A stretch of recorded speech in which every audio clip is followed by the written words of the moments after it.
lot of the courses were geared towards Scandinavian design, and so it was giving us a different culture's version of how they do design, and it was really interesting because they approach it much differently, but the Scandinavians have a really great reputation for doing just beautiful, beautiful work. And then, like I said, we studied in Sweden and Finland as well, and so we were able to travel and see all these famous architecture buildings and see what the famous architects had done, and it was a great way to sort of see the things that we've been studying for the past couple of years and see it in real life and sort of make the connections there between what we had talked about in class here and then what we actually got to see in real life. A lot of the courses I took over there were European business courses, and being an international business major, they pretty much went hand in hand. I also took a international marketing course over there, which is also my second major, so all the classes I took over there pretty much transferred to classes that I would have to take here. In terms of what courses I took and how it related to my major, I was studying at the London College of Fashion, so every course was extremely relevant to my major. It complemented, and if not even complemented, but enhanced my education by giving me a broader perspective of how fashion works in other countries and how other countries view fashion as opposed to how we as students here in the U.S. look at fashion. Even though I studied abroad twice, I am graduating on time in 4 years. I did do some AP work in high school, so that might have a little bit to do with it, but in general, my major and minors are pretty interdisciplinary. My major is international affairs, my minors are Spanish and women's studies.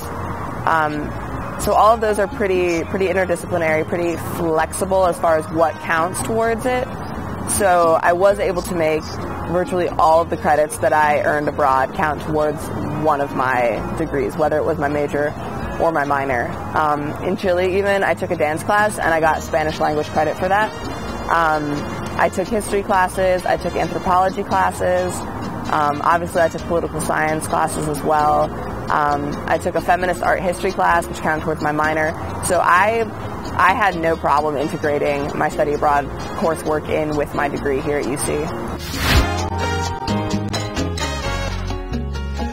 I met a lot of people from a lot of different countries, but the French people were very, very welcoming to Americans. Well, through a lot of my research on French culture and my readings, they say that the French are arrogant and they really don't like Americans, but I really didn't have that experience over there. A lot of them were very helpful in terms of, if I was lost, needed directions, or if I tried to order something from a restaurant and I couldn't pronounce it, they helped me. So we don't see the value in certain things. For an example, in Ghana, we didn't have running water, or we didn't have trash cans. Just the little things like that we take advantage of in the United States has really affected my view on, how much I waste or how much water I use. I know I don't take half as many showers as I used to, just because, in Ghana I was using buckets and filling them with water to wash myself. Versus here, we have access to showers, we have access to running water, whether it be in a store or in your own home. We have access to that. So my value of the smaller things became greater because I went 6 weeks without those things and I was just fine. I had everything that I needed in terms of living a healthy lifestyle. Whether it was comfortable or not, I had everything I needed. Versus in America, we have more than we could ever possibly need. And my value is just, I only need a little to survive. So I tried to incorporate that into my lifestyle when I got back. The advice I would give to someone who hasn't studied abroad is that study abroad as early as you could possibly do, because when you experience it for the first time, it's more or less like an instant reaction that you just wouldn't want to stop it, because you just enjoy it so much that you want to keep doing it. So the earlier you start, the better. For students who haven't studied abroad before, I would definitely advise them to keep an open mind and to be very flexible. A lot of crazy things will happen to you while you're traveling. When I was leaving to go over there, I got to Chicago and my plane was overbooked. So they threw me on a plane to Frankfurt and then to Paris, and then I had to find my own way to the hotel because I missed the airport reception. Like, that stuff is just very typical with traveling. If you feel any fear with regards to studying abroad, I would definitely face that fear. That is something that won't go away, especially if your fear is leaving our country and being on your own somewhere else. You'll find that once you do study abroad, you're going to be amongst a lot of other students, sometimes hundreds of other students who are in the exact same position as you are. Most of the time, many of them are from the United States and know exactly what you're going through. So there will be a comfort blanket for you there when you are studying abroad.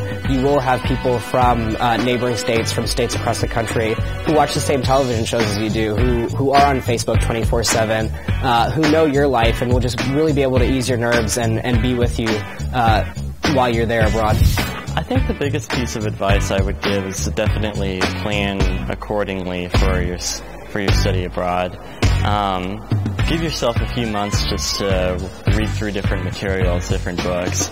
And I would say don't just plan like where you're going to go visit, but also read about the culture and read about what the people in the country that you're considering, what their values are and how they relate to other people. And I think that would give you a huge advantage because it would allow you to really immerse yourself more in the culture because you can make friends wherever you're going to study that way. The advice I would give somebody is to just do it. We have a tendency to think about what we want to do, and that's a good thing, but sometimes I think we talk ourselves out of doing those things because of fears we may have, especially with traveling. A lot of people may be afraid of traveling. They don't know what the other country's going to be like. They hear all these negative things in society, in the media of the countries.